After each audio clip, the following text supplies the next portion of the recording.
galera ligada no podcast Bom Dia Tricolor. Muito bom dia, boa tarde, boa noite para você que está escutando. Feliz ano novo. A gente vai começando agora o primeiro episódio do ano de 2022, que todo São Paulino, é claro, espera que seja melhor do que o ano de 2021 para o Tricolor. E durante esse período aí, entre Natal e Ano Novo, nós tivemos algumas novidades em relação a quem chega no São Paulo, alguns jogadores que estavam para chegar e não vieram, outros que poderiam sair e não saíram, então a gente teve bastante movimentação, principalmente em relação à movimentação de chegadas e saídas de jogadores. Vamos começar então falando sobre uma recapitulação de quem que já chegou até agora. Então chegaram até agora Rafinha, Jandrei e Alisson, esses três jogadores que já estão confirmados pelo São Paulo, foram anunciados nas redes sociais, inclusive. O primeiro foi o Rafinha, né, jogador de 36 anos, que assinou um contrato de 1 ano com possibilidade de renovação automática de mais um, caso ele complete uma meta de número de partidas jogadas durante uma temporada. Depois o São Paulo anunciou o goleiro Jandrei, que é um goleiro que estava ali no Santos, né, como terceiro goleiro do Santos, mas que já tem certa experiência, tem 28 anos, tem passagem também pela Chapecoense, e ele veio de graça também, assim como o Rafinha, porque ele rescindiu o contrato com o Santos, assim como o Rafinha já tinha terminado o seu contrato com o Grêmio quando assinou com o Tricolor. E o Jandrei também assinou até o final de 2023. Então, aí mais 2 anos de contrato para o Jandrei. E o terceiro foi o Alisson, jogador também que veio do Grêmio, assim como o Rafinha, que foi anunciado também no dia 24 de dezembro, assim como o Jandrei. E ele veio também de graça para o São Paulo, rescindiu o contrato com o Grêmio, e o contrato que ele assinou com o Tricolor Paulista vai até o final de 2024. A gente já tinha falado basicamente desses três jogadores, né? Mas achei importante relembrar, já que tem muita especulação de vários jogadores e às vezes a gente esquece quais são aqueles que estão confirmados de fato e quais são apenas negociação, especulação e tal. Além desses três, também vale a pena a gente ressaltar que outra negociação que foi concretizada, não é que foi uma chegada, mas foi uma permanência, foi do Arboleda. Né, o Arboleda que estava aí em negociações com o São Paulo e existia aí a possibilidade dele não permanecer, já que o contrato dele terminaria no final, ou melhor, no meio de 2022. Então, a partir de janeiro de 2022, ele poderia assinar um pré-contrato para ir para outro clube gratuitamente a partir ali de junho, julho. Mas o Arboleda ficou, assinou uma renovação de contrato de mais 3 anos, então agora ele tem contrato até o fim de 2024 e ele está com 30 anos atualmente, então vai chegar aí com uns 33 anos ao final do seu contrato, né? Bom, então essas foram as negociações assim dos jogadores que ficam no São Paulo ou que chegaram no São Paulo, mas nós temos também várias outras, uma possibilidade grande de outros jogadores chegarem ao São Paulo, porque assim, pelo que a gente tem de informação em relação a jornalistas que cobrem de perto o São Paulo, existia uma ideia do São Paulo de trazer de 6 a 7 reforços. E por enquanto nós só tivemos 3. Então existe aí a chance da gente ter mais 3 ou 4 até o comecinho aí do Campeonato Paulista, tal, vai depender de como as negociações avançarem. Mas para quais posições seriam esses jogadores, né? Porque o São Paulo trouxe um lateral direito, um atacante, que é o Alisson, e também um goleiro, né, para ser reserva do Volpi, o Jandrei. A princípio, esses jogadores seriam um atacante veloz, que poderia ser inclusive o Douglas Costa, um zagueiro que tenha boa saída de bola, mesmo depois da permanência do Arboleda ter sido concretizada, um meio-campista, mais armador do que marcador, porque o Rogério Ceni gosta de, mesmo que seja um volante que sai bem para o jogo, e talvez um outro atacante, que seria esse quarto jogador. E nesse momento, o jogador que está mais próximo de chegar ao São Paulo, e é o único que a gente tem informação de que realmente está perto de chegar ao Tricolor, é o Patrick, meia ou barra volante, né, jogador do Internacional, que se destacou muito naquela temporada de 2020, quando disputou o título com o Flamengo até a última rodada. Na verdade, na última temporada, em 2021, ele não foi tão bem, mas também é verdade assim, que o técnico que chegou lá tentou deslocá-lo para outra função e tal. mas ele é um jogador que é muito experiente, tem 29 anos, meio campista, e eu acho que pode ser bastante útil ao São Paulo, porque é um jogador experiente ali no meio de campo do São Paulo, que só tem garotos, né? Nestor, Igor Gomes, Lisiero, que a gente vai falar do Lisiero também daqui a pouco, mas enfim, pode ser um jogador bastante interessante. É um jogador muito bom, que mostrou enorme potencial, estava ali entre os melhores jogadores do campeonato de 2020 e que fez uma temporada baixa. Mas nem por isso significa que ele deixou de ser bom, né? Pode ter sido só realmente um momento que ele não viveu tão bom, até por conta da escalação, como eu expliquei para vocês, que ele foi deslocado para uma função que não é a dele. E pela apuração de jornalistas do Globo Esporte, Band Esportes, ESPN, o Tricolor, se conseguir realmente concretizar a vinda do Patrick, vai ser por meio de uma compra. Diferentemente dos outros 3 jogadores que o São Paulo trouxe que vieram de graça, o São Paulo compraria pelo menos parte dos direitos econômicos do Patrick para poder tê-lo no Tricolor. Porque assim, eu tô falando isso porque teve no começo uma especulação de que ele poderia ser envolvido numa troca, já que o Internacional estaria interessado na chegada do Lisiero ao time colorado. Então falaram, pode ser uma troca, Lisiero por Patrick.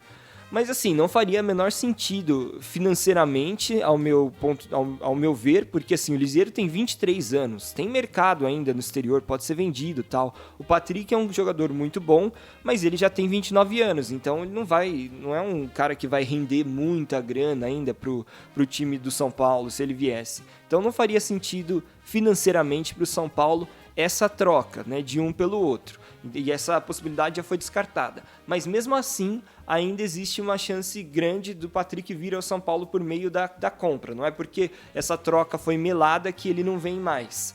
E, aliás, a questão do Lisiero, depois começou a ser veiculada a notícia de que, apesar do Internacional também não conseguir o Lisiero por meio dessa troca que eles queriam, ainda existe sim a chance do Lisiero ir para o Inter por meio de um empréstimo. Então, uma negociação que não teria nada a ver, entre aspas, com a vinda do Patrick ao São Paulo, seria uma negociação à parte de empréstimo do São Paulo, do Lisiero, para o Internacional. Mas assim, galera, eu não sei se seria uma boa isso para o São Paulo, porque o São Paulo não tem muitos volantes, primeiros volantes, né, no seu elenco. Quem que tem? Tem o Luan, tem o Gabriel Neves, o Nestor vem se destacando cada vez mais como segundo volante ou meia. E aí chegou o Patrick agora, mas como primeiro volante ele também não joga. E o Lisiero, apesar dele ter tido aquela falha que marcou muito, que foi naquele lance do primeiro gol do Flamengo, na goleada no Morumbi, ele fez uma temporada muito boa pelo São Paulo. De maneira geral, ele fez muito mais partidas boas do que ruins. Inclusive, quando ele chegou ali no seu melhor momento, sendo comandado pelo Crespo, ele inclusive foi lembrado para a seleção olímpica, foi convocado. Então acho que é um jogador que ele é muito bom e eu acho que ele é importante para esse time do São Paulo. Se o São Paulo tivesse um monte de volante muito melhores do que o Lisiero, sobrando e tal, aí tudo bem, você emprestar o cara, às vezes ele se valoriza ainda mais para depois vender. Mas no caso do São Paulo, eu acho que é justamente um setor que tem uma deficiência nesse elenco. Eu não emprestaria o Lisiero. Até porque, assim, pra mim não faz sentido. É uma posição que você precisa, é um jogador que não vem jogando mal. Tudo bem, tem gente na torcida que pega no pé dele, mas ele fez uma temporada muito boa mesmo assim. Então eu não vejo muitos motivos para o São Paulo emprestar o Lisiero. Poderia emprestar um outro jogador que está mais encostado, né? Sei lá, Vitor Bueno, Éder. Mas a gente vai chegar ainda nesses jogadores. Antes disso, vamos falar de outros que podem chegar, além do Patrick, né?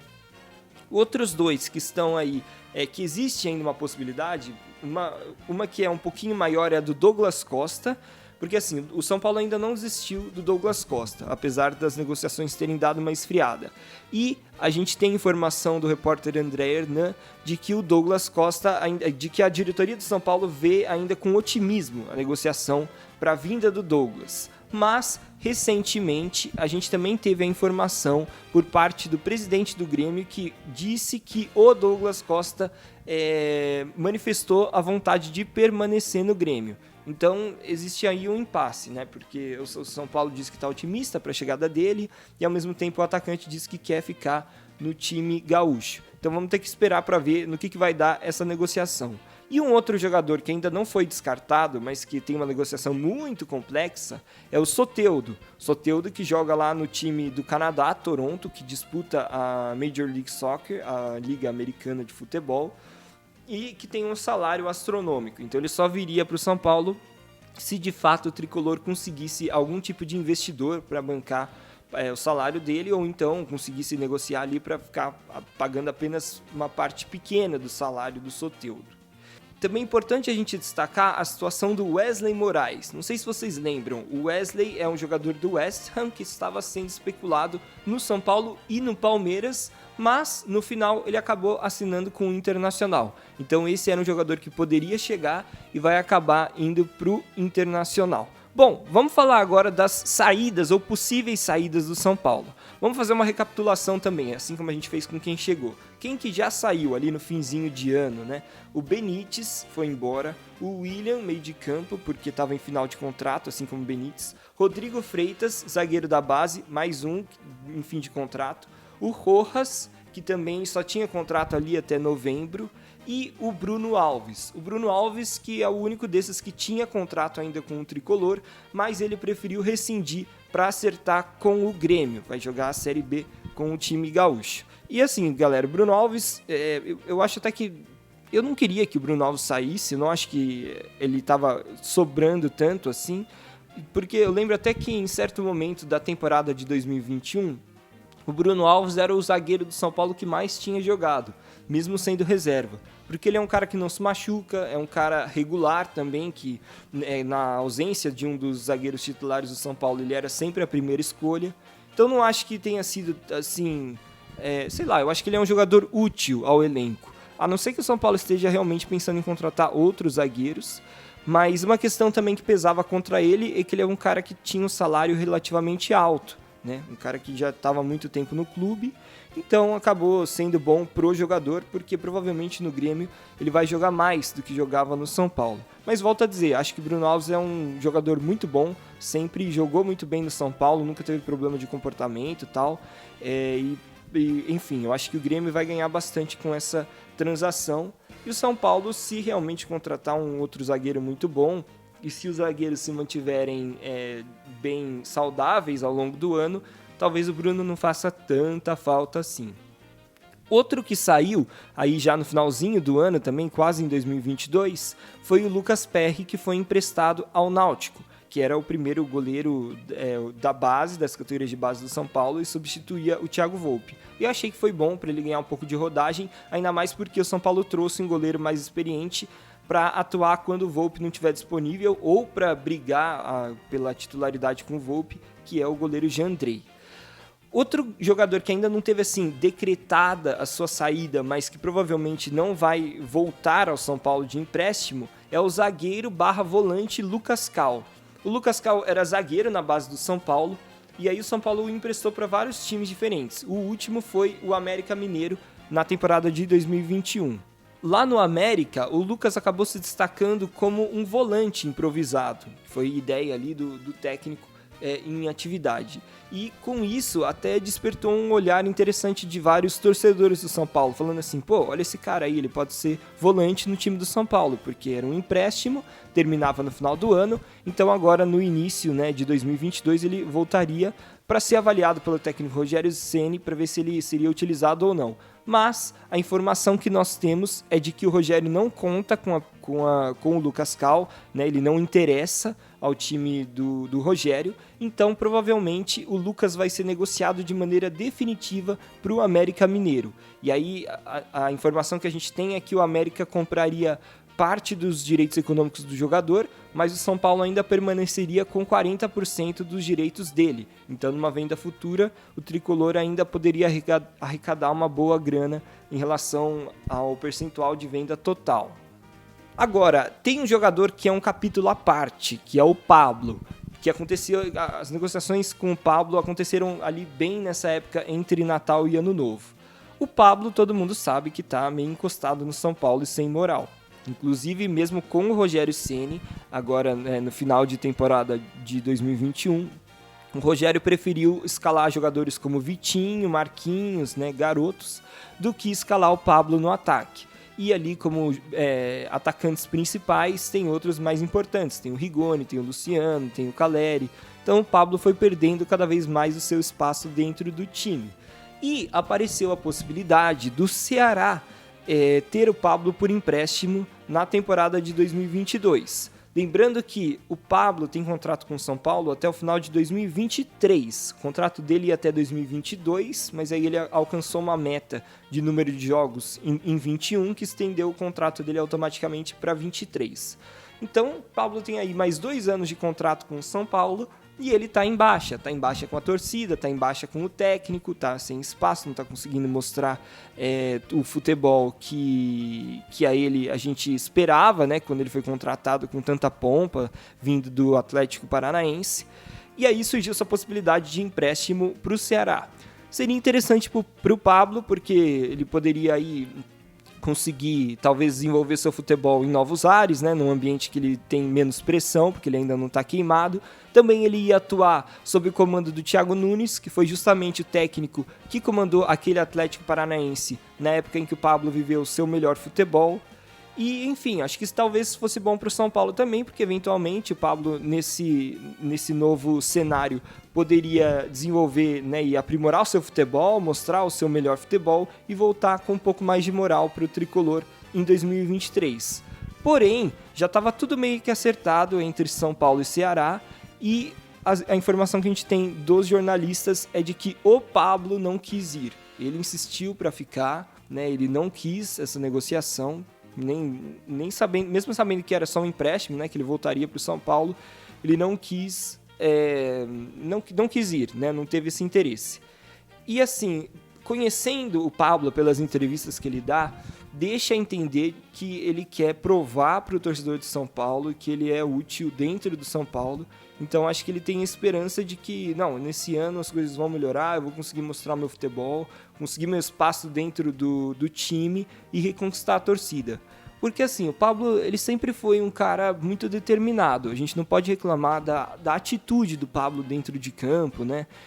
No sentido de que ele tem vibração, ele tenta, ele busca o gol. Ele não é um cara que se omite do jogo, mas ele tem as suas limitações técnicas, né? E isso que faz a torcida pegar tanto no pé dele. Lembrando daquele episódio também que ficou muito marcado em 2021, que foi aquela chance de gol quando estava São Paulo jogando contra o Palmeiras fora de casa, o segundo jogo da Libertadores. O Palmeiras vencia por 1-0 e o Pablo teve uma bola que poderia empatar o jogo e empatar também o placar agregado, né? Ficaria 1-1 nos 2 jogos, colocando de volta o São Paulo na disputa pela vaga na semifinal. Então, são vários fatores que levam os torcedores a pegarem no pé do atacante. Mas eu sei como o Pablo, assim, pelo que a gente vê das entrevistas, ele é um cara realmente que ele tem essa vontade, ele gosta do São Paulo, ele sempre mostrou um carinho muito grande pelo São Paulo. Então esse desejo dele de ficar, eu acho que parte muito por essa esperança de que ele realmente esse ano vai conseguir fazer dar certo e tal. Mas sinceramente, eu acho que vai ser muito difícil. Não só pelo futebol do Pablo em si, mas porque a concorrência aumentou dentro do São Paulo. Antes não tinha ali Rigoni, não tinha Caleri, o Luciano sempre se machucava, ele eventualmente pode se machucar de novo, a gente sabe como é que é. E os jogadores da base ainda não tinham tido tantas oportunidades. Então, agora com a concorrência maior, principalmente com a chegada desses 2 argentinos, né, o Rigoni e o Caleri, vai ser difícil o Pablo ter oportunidades, vai ser provavelmente quando o São Paulo quiser utilizar o time reserva ou quando tiver eventualmente muitos desfalques ao mesmo tempo. Para finalizar essa história de chegadas e saídas de jogadores, eu queria falar sobre 2 que estão bem encostados no São Paulo e que ainda não tiveram ofertas para sair, pelo menos nada concreto que tenha sido veiculado pela mídia, mas que são 2 jogadores que é para a gente ficar de olho, porque se tiver alguma proposta eles podem sair do São Paulo. São eles os atacantes Éder e Vitor Bueno. O Éder é um cara que chegou em 2021, até com certa expectativa por ser um cara que tinha passagem na seleção italiana e tal, mas ele nitidamente é um jogador que já tem uma idade avançada e por isso não consegue ter um ritmo de jogo tão grande. E os treinadores do São Paulo em 2021, tanto o Hernan Crespo quanto o Rogério Ceni, são treinadores que gostam de um time com bastante intensidade. Então eu acho que assim, o Éder ele perdeu um pouquinho de espaço por isso, mas eu não acho que ele seja um cara assim totalmente descartável. Eu acho que ele ainda pode render um pouco mais, ele pode mostrar o seu futebol. Ele é um cara que tem presença de área, ele fez gols no São Paulo quando a bola chegou nele ali dentro da área. Então não é um cara totalmente inútil e é um cara que tem vibração dentro de campo e apesar de não ser tão veloz, ele tem entrega, ele tem raça. E eu lembro que no finalzinho dessa passagem, no finalzinho do ano, né, de 2021, teve um jogo que ele entrou já sob comando do técnico Rogério Ceni, que ele fez um desarme no campo de ataque, quase saiu uma jogada de gol. Então, assim, o Éder também, ele tá com vontade, assim, eu acho que se ele tiver mais oportunidades, é claro que aí vai depender também dele, de como ele vai demonstrar dentro dos treinamentos. Eu acho que ele pode ser útil, eu acho que ele é um bom reserva. Mas aí também depende do jogador entender que ele pode ser um reserva, né? E não ficar insatisfeito por não ser um titular. Porque a gente sabe que hoje em dia o Caleri, o Rigoni são jogadores que estão à frente dele. Mas também é um cara assim que se chegar uma proposta boa, eu acho que o São Paulo vende. Porque ele é um centroavantão fixo, mais lentão, mas é um cara que sabe fazer gol. E tem vários times aí da Série A mesmo que estão precisando de centroavantes. O próprio Corinthians é um time que buscou várias vezes jogadores com esse perfil. Lembra? Teve o Bozelli, né? Era um cara meio assim. O Jô, que agora tá mais lentão. Acho inclusive que, por exemplo, o Éder, não sei, pra mim é um pouco melhor do que o Jô hoje em dia. Não, o Jô já jogou mais, mas hoje em dia o Éder tem um pouco mais de mobilidade. O Jô tá muito paradão. Enfim, então podem ter outros times aí interessados no Éder. Inclusive, assim, ele faz um papel parecido com o que o Diego Souza fez no Grêmio com sucesso aí nos últimos anos, né? Um cara um pouco mais centralizado, mas você tem um estilo de jogo que gira em torno de um centroavante bem fixo, ele pode ser útil. Então eu acho que o Éder é um cara que pode ter mercado ainda no mercado brasileiro, né? Dentro dos times da Série A. Agora, o outro jogador que é um pouco mais complexo é o Vitor Bueno. Só lembrando que o Éder tem contrato com o São Paulo só até o final desse ano de 2022. Agora, o Vitor Bueno, ele tem um contrato mais longo já, vai até o final de 2023. Teria aí mais 2 anos de contrato. E o Vitor Bueno a gente sabe como é que é. Ele é um cara que tem uma finalização muito boa, ele é um cara que tem velocidade, que tem o drible, tem todas as características para ser um bom jogador, mas falta um pouco de vibração, de raça e de entendimento de momento de jogo, né?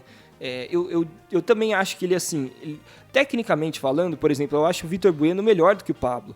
Ele teve alguns momentos que ele foi bem importante para o São Paulo, fazendo gols importantes, ou então atuando ali como um ponta esquerda, ele fazia um bom diálogo ali com o Reinaldo, né, abrindo o campo. Parece que ele sempre, quando ele atua aberto, ele consegue fazer com que o lateral apareça melhor na linha de fundo para cruzar. Mas ele é um cara que dá essas sumidas do jogo, porque parece que ele joga bem só quando ele tá muito confortável e às vezes acontece alguma coisa que ele não vai bem, é uma dividida e aí ele some totalmente do jogo, que é bastante preocupante, porque ao longo dos jogos, né, do futebol é assim, então você tem bons e maus momentos dentro da mesma partida e tem que ter um pouco de personalidade para conseguir não se abalar e continuar tentando. E o Vitor Bueno é um cara que também está muito desgastado com a torcida, por conta dessa falta de raça, vamos dizer assim. Então, é um cara que tem suas qualidades técnicas e eu acho que, principalmente, ele é um jogador um pouco mais jovem do que o Éder. Então, se algum time se interessar pelo Vitor Bueno, ele pode acabar sendo uma opção interessante, porque é um cara que ainda pode ser revendido no futuro, nem que seja assim para um mercado um pouco mais periférico, como Arábia Saudita, China, enfim. Mas ele é um cara que ainda vai ter mercado por alguns anos. Então, eu acho que é uma opção aí para outros times, mas é um jogador que tem um salário muito caro, né? E ele não é tão... Ele é um jogador relativamente jovem, então é um cara que é difícil você achar um time disposto a ter um jogador que não é titular, que tem uma idade... que já tem um salário muito alto, mesmo para uma idade não tão avançada assim. Então é uma situação mais complexa do Vitor Bueno, né? E tanto que ele tentou ser utilizado por Crespo, né? Até pelo Rogério Ceni, mas é difícil. O próprio Vitor Bueno não tem colaborado. Eu acho mais provável uma saída do Éder, eu acho mais fácil a negociação do que do Vitor Bueno. Outra notícia um pouco mais recente, já desta quarta-feira, dia 5 de janeiro, é que o São Paulo começou as negociações para renovar o contrato do Luciano. O Luciano até chegou a ter sondagens de times do Oriente Médio, mas a ideia do jogador é permanecer no São Paulo. E eu até entendo, né? Porque acho que o Luciano nunca foi tão ídolo de um time como ele é do São Paulo. Quer dizer, a palavra ídolo a gente pode discutir se é ídolo ou não, mas ele nunca foi tão querido por uma torcida como ele é pela torcida do São Paulo. Até porque, né, lembrando que além da boa temporada que ele fez em 2020, né, que ele foi artilheiro do Campeonato Brasileiro, teve também aquele gol que sacramentou o título do São Paulo do Campeonato Paulista em cima do Palmeiras. Então é um jogador que tem bastante reconhecimento da torcida, né, e que tem uma relação boa com a torcida, e é um cara realmente muito útil, é um dos jogadores mais técnicos que o São Paulo tem no elenco. A única questão do Luciano, que todo mundo sabe, é a questão das lesões. Mas mesmo assim, por enquanto, eu acho que mesmo em 2021, né, quando ele sofreu lesões e ficou mais tempo fora, é importante a gente lembrar, né, que ele não foi o único, né, vários jogadores do São Paulo sofreram lesões em 2021 e ficaram um bom tempo fora, e mesmo assim ele atuou bastante e eu acho que vale a pena, sabe, o saldo foi positivo, porque quando ele jogou ele foi bastante importante pro tricolor.